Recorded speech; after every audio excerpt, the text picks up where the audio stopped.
श्रीधाम cultural academy और लता charitable trust ये दुईटा अनुष्ठान आनुकूल्य आज विश्व पखाल दिवस पालित होइछि।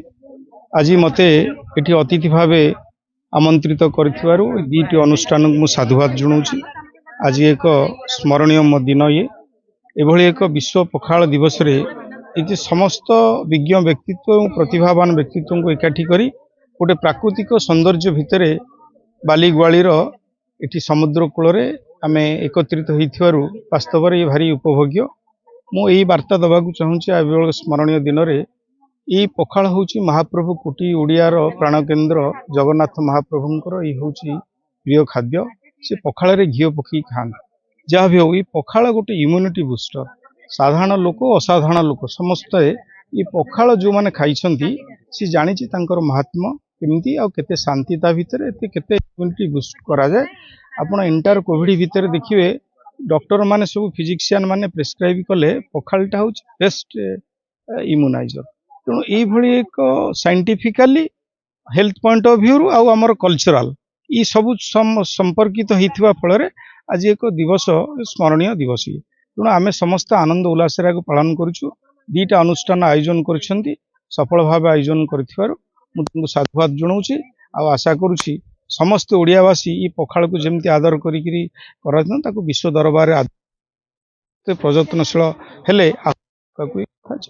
जय जगन्नाथ। मु लता दास। आज विश्व पखाल दिवस से उपलक्षे आमर दुईटी अनुष्ठान आम जोड़ी होइछु।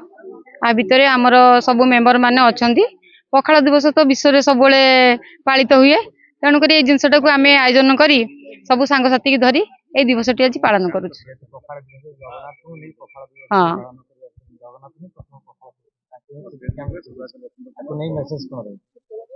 तांकटू तो आम सब शिखीचु सब जानीचु। से तो घी पखाल खाती आम तो सादा पखाल खाइबा। तेणुक आरंभ तांकटी ही शेष। विश्व पखाल दिवस ये विश्वर जी नियंत्रता सी जो पखाल खाए ताको आमे कई खाई परिबानी। सी हला घी पखाल टिके जीरा छिंचा होइथिबो टिके अदा पड़िथिबो टिके पानी पड़िथिबो आ टिके दही पड़िथिबो। सी हला घी पखाल ताको कई खाई आमे पार करि परिबानी। ये विश्व नियंत्रता जे सृष्टि स्वयं जगन्नाथ तांकर ये पखाल। तेणु सी जो पखाल खाती सारा विश्व कौन किंतु ओडिशार ये हला प्रकृतिर परिचय।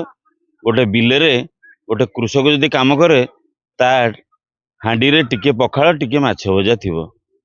तेणु पखाल दिवसटा सारा भारतीय स्तर रे ये ख्याति नाम करछि। किंतु यार हला निदर्शन हला ओडिशा।